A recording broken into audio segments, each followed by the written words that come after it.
what Nelson taught me was it's not how much money you make, it's how much money you keep. And it's not what you buy, it's how you pay for it that is going to have an impact on you, your family, and your business. And from that day forward, I never looked back. What Nelson helped all of us with is the confidence and the ability to deliver the message that needed to be delivered. Welcome to the Infinite Banking Initiative, a podcast from the Nelson Nash Institute, the official home of the infinite banking concept and becoming your own banker. I'm Lee Barganier, along with David Stearns, and we're your hosts. In this episode, we're joined by IBC practitioner Tim Yurek from Pittston, Pennsylvania. Thanks for listening. Tim, thanks for being with us. We want to start off by hearing how you discovered the infinite banking concept. What was your introduction to it? Well, that's a great question. And so probably in the spring of 1997, I was introduced to some of Nelson's literature. This is before the book, right? Because I think the book came out in 2000 or 2001.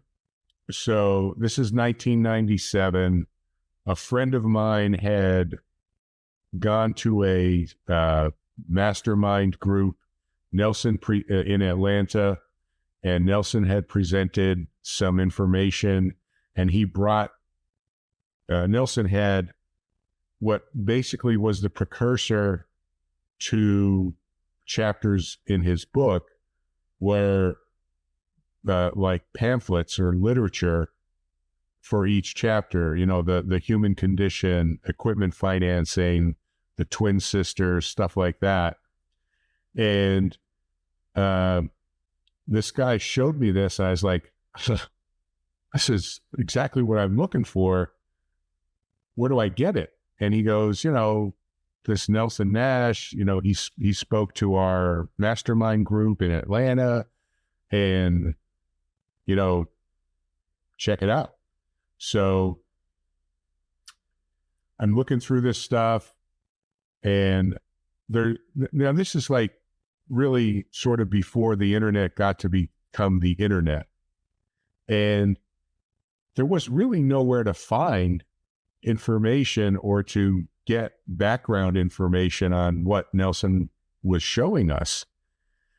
And so finally, after a month or two of really just banging my head against the wall, trying to find out information, I noticed on that Nelson's phone number was there.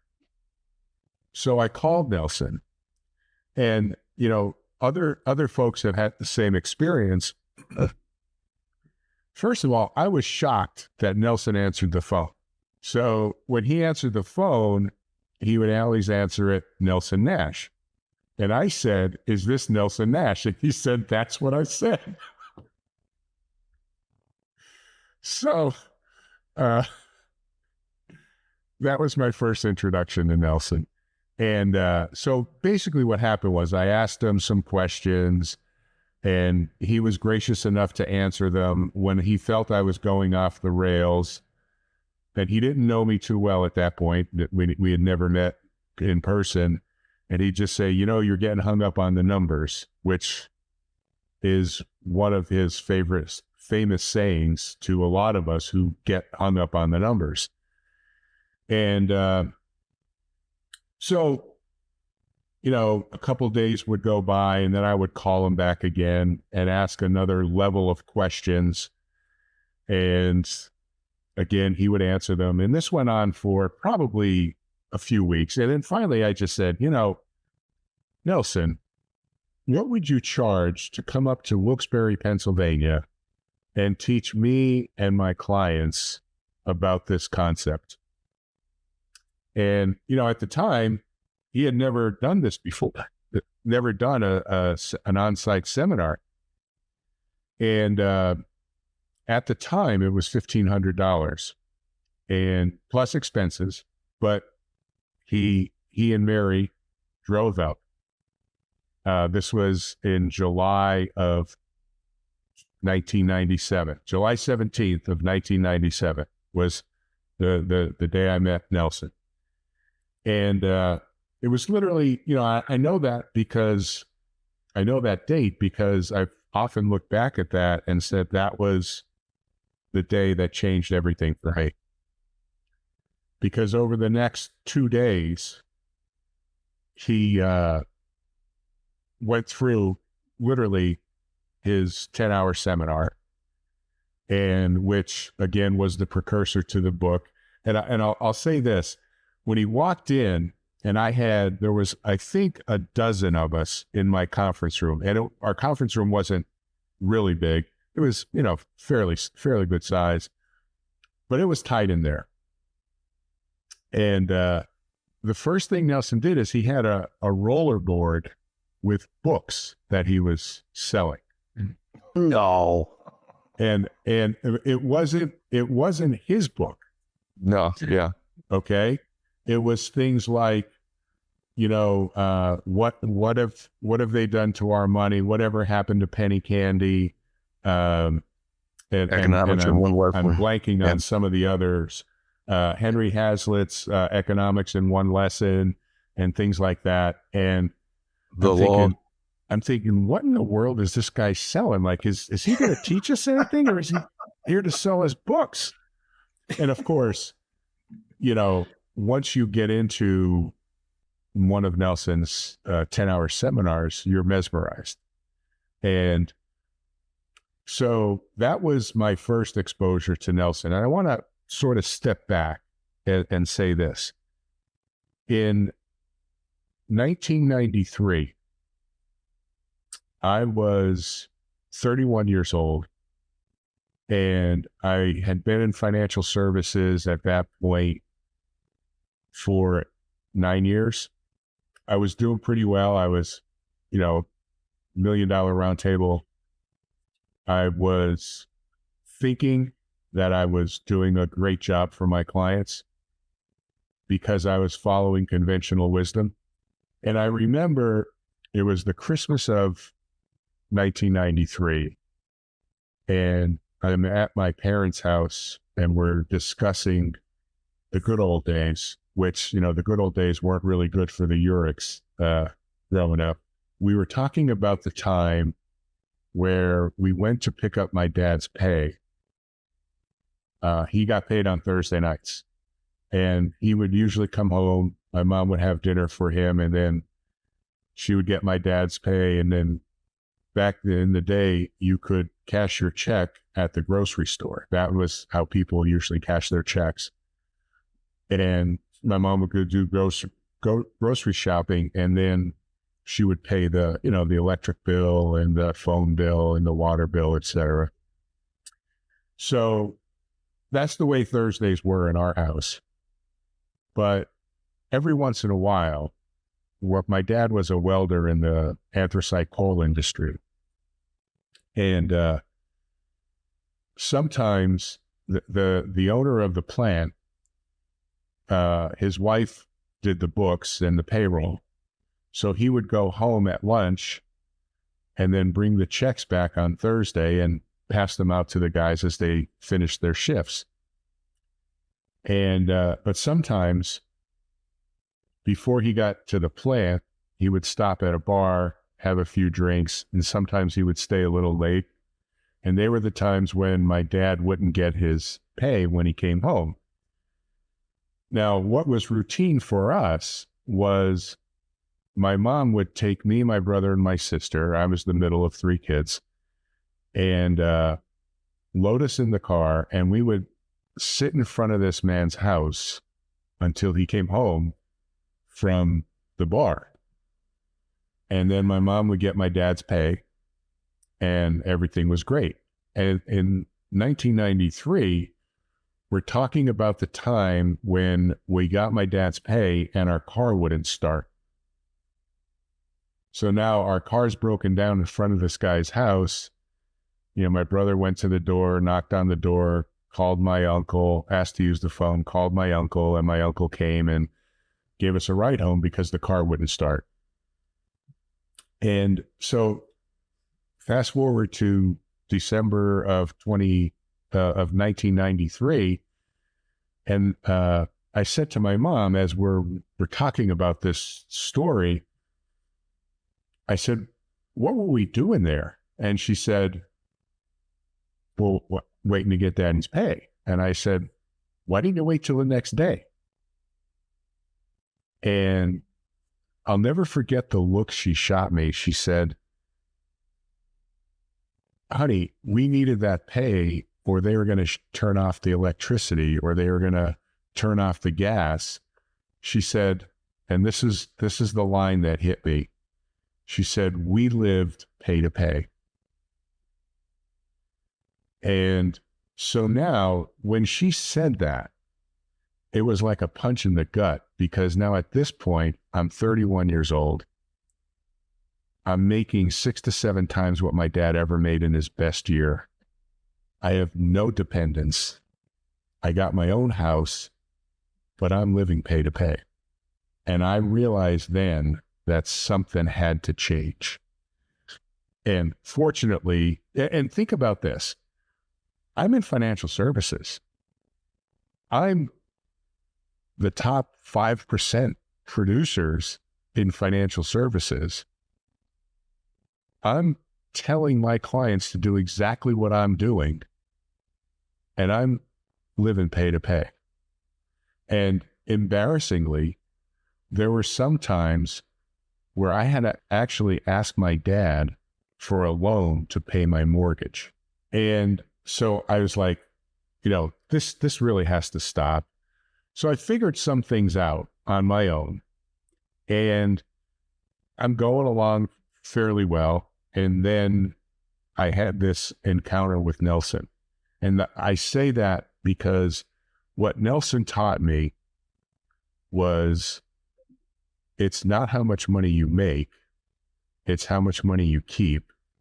And it's not what you buy, it's how you pay for it that is going to have an impact on you, your family, and your business. And from that day forward, July of 1993, basically, I never looked back. And it was a game changer for me. But more importantly, I know it was a game changer for my clients, because what Nelson helped all of us with is the confidence and the ability to deliver the message that needed to be delivered. So that was my first encounter with Nelson. So for the record, his first seminar was July 17th, 1997. Yeah. At least outside of Birmingham, Alabama. Okay. Yeah. Well, so Dave, I'll share this with you and Lee and your audience, and it's real simple. Of course, we know Nelson passed in March of 2019, but in January of 2019, he called me, and I wasn't in when he called. I called him back. He wasn't in. We played phone tag for probably about 3 or 4 days, and finally we connected.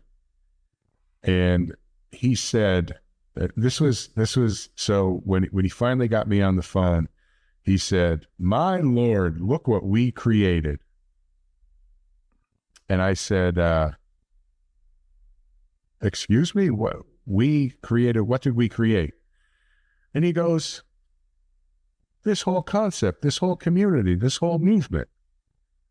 And I said, "Well, Nelson, I had nothing to do with that." He goes, "No, that's where you're wrong." He said, "I'm trained as a forester, and any good forester knows that a tree can't grow unless it has fertile soil. And you were fertile soil." And he said, "When Mary and I left your place in 1997, when we're driving back, I said to her, 'Mary, I think I found out how we're going to deliver this message.'" And he told me on the phone that day, he said, "I was pretty good at delivering this message in Birmingham, Alabama, but I knew we needed to spread wings, and we needed to get this out there." And the way we were going to do it was to market it through other agents around the country. And he told me at that time, he said, there were some years where I did over 200 seminars. And I think that's a lot of work. So I said, well, Nelson, I still don't believe I contributed much, but if you want to say that, you can. And I said, it's sort of like the night that Michael Jordan and Bill Cartwright combined for 63 points. Jordan had 62 and Cartwright had 1. I said, I was Bill Cartwright, and I'll take that. Hey, we're in the same uniform anyway, right? Yeah, on the winning team. Yeah, good one. That's outstanding. I love that. That's a good analogy there. So, what did you do after you discovered this? You had Nelson up for the seminar. What were your next steps? How did you get started with infinite banking? Well, just trying to understand it more, and just over the years, I would call Nelson and talk to him about certain things that I was struggling with. And invariably, it was always being hung up on the numbers. And he would say, and of course, when you were in his presence, he would look down his glasses at you and he'd say, you're getting hung up on the numbers.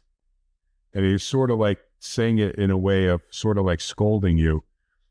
But I could feel that scolding over the phone. Tim, you're getting hung up on the numbers. And it's not about numbers. It's not about interest rates. It's not about rate of return. It's about being in control of the finance function in your life. Everybody goes through the same process who gets exposed to infinite banking, where you want to prove to people that it works, and you want to prove to them that the numbers work and all this other stuff. And at the end of the day, what I found is it should just be enough, because of the freedom and independence you get, to be in control of the finance function in your life. And once you get to that point and understand that, it's a game changer. So my journey, Lee, was probably 3 or 4 years of getting hung up on the numbers before that changed. And one of the benefits that I had was that after that initial seminar that I had Nelson, we would have him come up to Wilkes-Barre twice a year in the spring and the fall. And he, by the way, he loved coming to Pennsylvania for the fall because of the fall foliage. And he had said to me on more than one occasion, he said, I think the fall foliage in Pennsylvania is more spectacular than anything I've seen up in New England. That I don't know if that always made me feel good. I don't know how true it was, but that always made me feel good. So you were practicing traditional finances with your clients, and how did you get them to understand this concept and to move them away from those traditional lines of thinking? I know you talked about the numbers already, but this is a relatively new concept. This is before internet. This is before social media. How did you come in and say, this is where you need to go? Part of it is they already had some policies set up with me. And of course, one of the things that Nelson had also ingrained upon us, on me, was that you don't need a life insurance policy to practice at IBC. And for a lot of us advisors and agents, that's like, oh my God, don't say that. But the reality is you don't, right? You could, and he proves that. He puts that in the book. The Twin Sisters is a great example of it, where he compares 5 ways of purchasing a vehicle. And 2 of those are to use a CD account, and the other one is to use a life insurance policy. So you don't need life insurance in order to become your own bank or to control the finance function in your life. You just need a pool of capital. And that was what became the defining principles for me, is having that pool of capital. So to answer your question, I had a lot of people, in 1997, I've been in the business for 12 years. So I had a lot of people who were sitting on a ton of cash value. They didn't even have to buy a new policy. We just, it's like the way I described it to them is, you have a Ferrari in the garage and nobody showed you how to drive it. That ends today. I'm giving you the keys. We're going to run this baby, and we're going to show you how to make your life a lot better without really having to make more money. And that was the genesis, if you will, of bringing that message to people.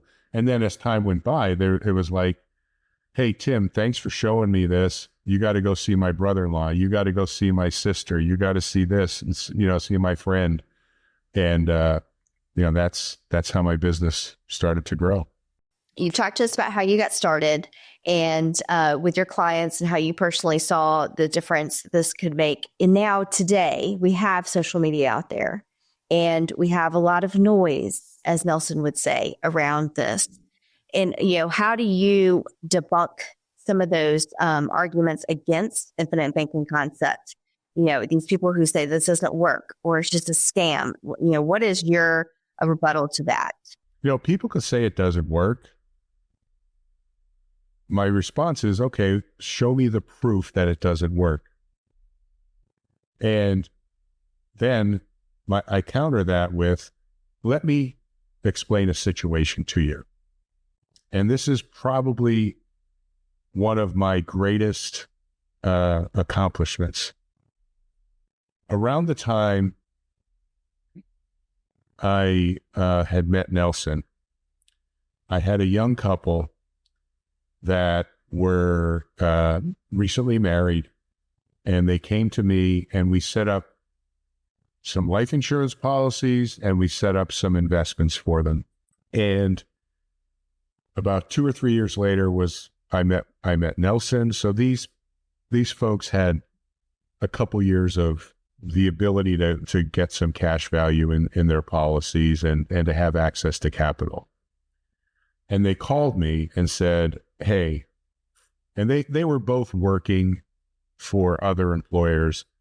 And they said, we want to buy our own business. We're going out to Arizona.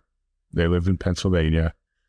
We're going to go away for a week to learn how to do medical billing. We're going to get software. We're going to get a marketing program. And when we come back, we want to be in business. How much money do we have access to? And at the time they had probably, don't hold me to this, it was probably about $8,000 to $10,000. Well, they needed, I think, $4,500. So they had more than enough. So what we did was they borrowed against the cash value of their life insurance policy. They went out to Arizona.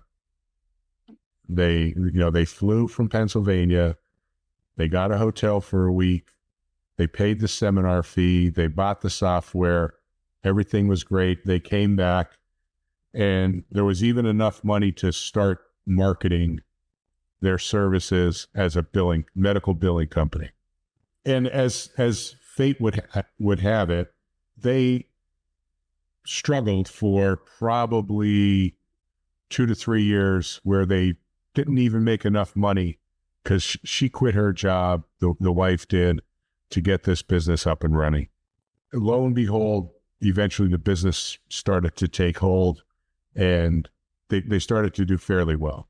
And so much so that probably about 6 years into it, it was finally like they were at a point where she was making twice what she would have made had she stayed, at her previous employer.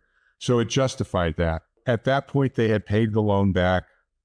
And if you just sort of stop there and you look at the freedom that having the ability to draw against that cash value created for them as a family, because, subsequent to that, they had their first child, and then they had a second child. And so right there, it was a great opportunity to be able to take advantage of. And the reason they were able to do that is because they had access to capital, and which to me is what IBC is all about. Because, what I've found at 42 years in this business is to understand the fact that every 10 years, whether you're a family or a business, you're going to have 2 emergencies, whether they're financial or medical, and you're going to have at least 2 opportunities. If you have an emergency and you don't have access to capital, it could literally bankrupt your company or your family. And if you have an opportunity that comes across your desk and you can't take advantage of it because you don't have access to capital, that's probably one of the most frustrating things to experience. Now, I've been there, and a lot of people have been there. But what IBC allows you to do is to have access to capital when you need it most. And I always tell folks when I first meet them, you're going to have, over the next 10 years, you're going to have 2 emergencies, and you're going to have at least 2 opportunities. My job, if I'm doing it properly, is to position you so that the emergencies don't cripple or bankrupt you, and that the opportunities, you're able to give them the attention and hopefully take advantage of them because you have access to capital. My job is to position you to be able to take advantage of those opportunities and to withstand or weather the storms that are going to come your way. And to me, that's what infinite banking is all about. And so having access to capital when you need it most is paramount. So these folks, getting back to that situation, probably in 2005, they came to me and said, hey, our children are, I think at the time, they were 5 and 3. When they graduate college, we want to be able to buy a house up in the mountains in Pennsylvania, and that'll be our retirement. And having known their situation, we've added a few more policies and some other financial products. And having known their situation, I said to them, this was in February of 2005, I believe. What if I were to tell you that you don't have to wait? So when their daughter, their 3-year-old, like in 18 years, which would have been 2023, they would have started building this cabin. And I said, what if I were to tell you back in 2005 that you have the money and you have the cash flow to support that today? You just need to rearrange the furniture, so to speak. I said, if we can get it done today, what are you going to do? They said, you're in. Just show us how to do it. And then we went to work. That was in February. They put a down payment on a piece of property in May, and they started building this cabin. Now, what they did was the husband, his father, was a very handy person. He was like he was a handyman. He knew how to do everything. And by the way, he was a really good friend of mine, a person that I always look to as a mentor. So every weekend, my client, Mike, and his wife, Liz, and Mike's parents and the kids would go up to this cabin, which is about an hour and a half away from their house. And they put it together. Every nail in that cabin was nailed by him and his dad. Every single one. And so probably about, I think it was 2017, his father passed away. And I went down to the funeral. And Mike came over to me and he said, "Hey, thanks for everything." I said, "Well, geez, I said, Mike, like, I've known your dad longer than I've known you. And he was a very integral part of my life. And, I said, I would be remiss if I didn't come to this." He goes, "No, that's not what I mean." He said, "Yeah, of course, thanks for coming down, but thanks for everything you did for me and Liz." And I said, "Oh, well, you did the hard work. You put the money away. You did the things you had to do." He goes, "You don't get it, do you?" I said, "What are you talking about?" He said, "I've been thinking this week that if it weren't for you, I wouldn't have been able to spend all that time with my dad building that cabin." And he said, "I would never trade that for anything. So thank you." And, that's really heartwarming.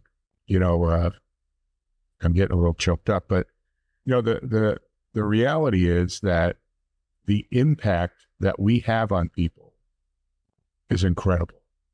And, that impact was not only mine, it was Nelson's. That, if he didn't pour into me, I couldn't pour into them. So it just shows that this is beyond money. This is beyond numbers. This is beyond freedom. It's really a lifestyle, and it's life-changing. Well, I'm speechless. I mean, you said everything that it means to me personally too. I mean, the same exact words: freedom, lifestyle. And I guess that's why IBC is not a sales system. And that's where a lot of people get it wrong, because they don't know what it's really all about. They think about it. They think about all the wrong things. They're not thinking, where it came from, number one. And so Nelson had the foundation to quote unquote discover it. Okay. And he had also that same foundation that he grew up with, allowed him to build the IBC into something that was meaningful, right? And then he could share with you and with countless other people. So yeah, that's a great story. Well, and we're fortunate that we had him. It's easy for you as a son-in-law and Leah as a granddaughter to say, we're fortunate to have Nelson, but we were disciples. We were branches of the Nelson Nash tree, and we have a responsibility to continue that. And we have a challenge, because there's so much misinformation out there. There's so much noise, as Nelson would say. Yeah. Well, that's what we're trying to do here at the Nelson Nash Institute is just keep it real, and keep it simple, and not try to sensationalize anything or complicate anything. But there still has to be a clear message, and it needs to be tied to the truth and where the whole thing came from. Exactly. And and one of the things, like, I think some of the biggest things where people who are exposed to IBC, at least for the first time, you sort of try to sensationalize it and make it more than what it is. And again, it comes back to some of the things that Nelson had shared with me over the years. And it's like, it's so good. If you could just control that finance function in your life, that's enough. That's a game changer. Yeah. And you don't need to sensationalize it. One of the things is I don't know exactly when Nelson stopped doing seminars, but I wasn't the last one that he had ever done. I think I was the first, but outside of Birmingham. But probably within 6 months of him stopping doing the seminars, he had come up to Wilkes-Barre. And I remember during a break, I put my arm around him and I said, you know, Nelson, as I'm hearing you deliver this message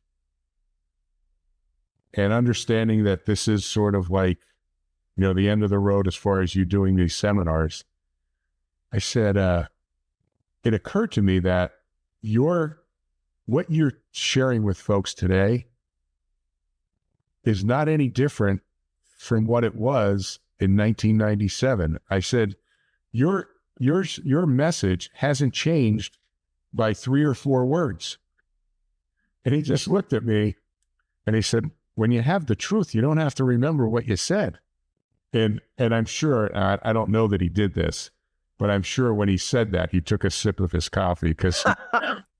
Well, okay, if you want to know why we're laughing, go back and watch several more of these interviews. The cup of coffee appears in every single podcast interview that we have, and you know, he was very well known for that cup of coffee and how he used it as well, and his timing and delivery, his approach. He had it. It was, you know, whether it be a point he wanted to have the audience really ruminate on, or waiting for the punchline of a joke, right?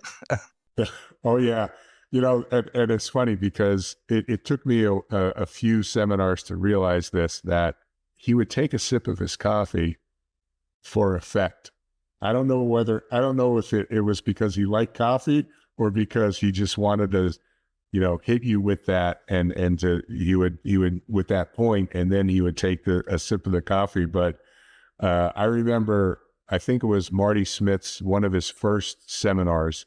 He came to one that I had hosted in Wilkes-Barre. And I remember Marty and I are standing in the back and Nelson's delivering this message. And I said to Marty in the back of the room, I said, watch, he's going to say this, and then he's going to take a sip of his coffee. And sure enough, he did. And then a couple minutes later, I say, okay, now he's going to say this, and he's going to take a sip of his coffee. And Marty would just look at me. He's like, how do you know this? I said, you know, once you get to see it enough times, you know, it's just like it's programmed, you know? But isn't it true though? You know, that's what's said about the book, reading the book. You don't just read the book one time. You read it over and over again. And every time you do, there's something new that sticks out to you. It's the same thing with a seminar. You know, every time you went and attended a seminar, something new, you know, really stood out to you.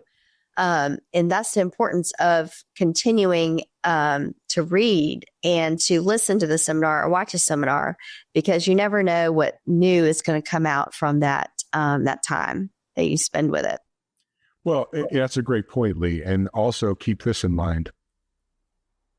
Every time you read the book or every time you attend the seminar, you're a different person because you have a foundation that you're building upon.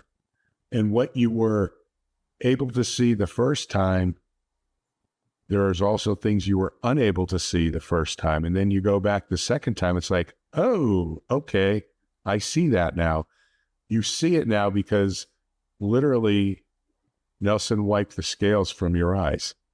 That's a great point. That's a really very valid, that you're a different person every time. So I love that. So we touched a little bit on, you know, what we're doing at the Nelson Nash Institute, and, you know, the whole purpose behind an authorized IBC practitioner. You know, can you talk a little bit about that? You are a member of the council. And so can you just maybe, you know, share a little bit with the audience about what that means?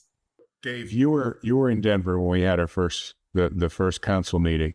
And if you recall what I said that day, the idea that there's going to be a generation of people who will not have met Nelson and not known him is something that doesn't sit well with me because of the impact that he has had, you know, not just on me, not just on my clients, on my family, and all across the country with other advisors and other clients and other families, that his impact is significant. And for people not to know who he was is not acceptable to me. So I'm hoping that whatever small part I could play in continuing that message, then I'll do whatever I can to do that. Thank you. I appreciate that. I appreciate you continuing on taking the message on and rolling up your sleeves and working as a volunteer to keep us, straight. Number one, keep us between the ditches, and not majoring in the minors. And the rest of it, right? Yeah, good. Thank you. Yeah, you spent obviously a lot of time with Nelson over the years, and you probably heard his seminar more than anyone else, other than maybe David. Just because you started so far back with him. Is there any other lasting story that you want to share with our audience before we wrap up today? So here's what I would say. For those folks out there who have not been exposed to it or have not been using it, you're never too old or too smart or too good to start putting this into effect. And I want to share something it's a really interesting story. I met with this guy back in 2019, and he agreed. I was referred to him by a good personal friend of his, somebody he had grown up with, and they actually went to high school and college together. And, then they sort of, went their own ways.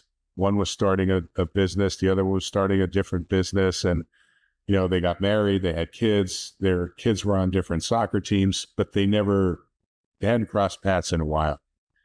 And my client said, you got to go see this guy. He's doing really well. And I think he could benefit from what you've shown to me and my family. And so I called him, and he said, oh my God, Jeff was such a good friend of mine. And, how's everything going with him and his wife and his family? And I, said really well. And he goes, yeah, come on over. And he goes, hey, by the way, what type of work do you do? And I said, well, it's financial in nature. And he said, well, I don't want to waste your time. I have 2 financial advisors, and I meet with my CPA every month. If there was something that I need to know, I'm sure these folks would have told me about it. He said, I just don't want to waste your time. I said, well, listen, nobody has the market cornered on good ideas. And the worst thing that's going to happen is if I can't show you something different or a good idea, you're a good friend of Jeff's. I'm a good friend of Jeff's. Maybe both of us will make a new friend. And he said, come on over. So I do. And, conventional wisdom wise, this guy had it nailed. He was in his early 40s. He had over $1 million between he and his wife in his retirement account. He owned a business with 3 locations. He owned the real estate on all 3 locations. By any stretch of the imagination, he was doing really well. He also had 2 business loans, and he had an open line of credit. And so I said to him, were these loans used to open up a location for your business?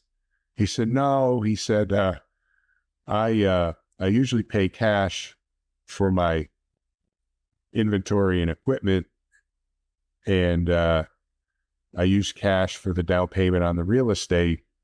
But these loans I pay my quarterly taxes by taking draws on my credit line. I said, oh, so then you're always playing catch up to pay the line down, and then you max out the credit line. The bank terms it out, meaning that they make it a 5-year loan or a 7-year loan. And then they open up another line for you. He goes, yeah. And I said, both of those business loans were credit lines that you used to pay your taxes? He said, yeah. And I said, you also have The credit line, that's all quarterly taxes? Yep.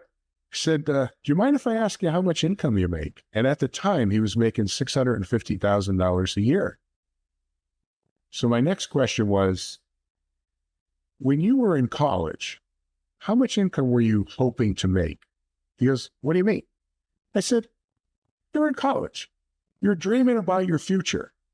What was the number that you said, hey, if I could make this amount of money, everything's going to be good?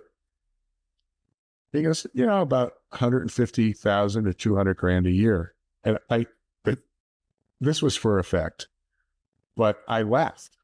And he goes, what's so damn funny? I said, don't you find it ironic that you're making 3 to 4 times what you ever dreamed you could make, and you can't pay your friggin' taxes without taking a draw on your credit line?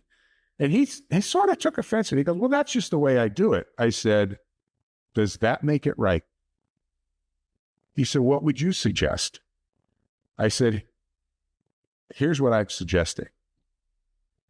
If I could show you a way that you would never, ever have to take a draw on a credit line ever again to pay your quarterlies, would that conversation be worth 45 minutes of your time? He said, let's get to work. So that's what we did. This was in July of 2019.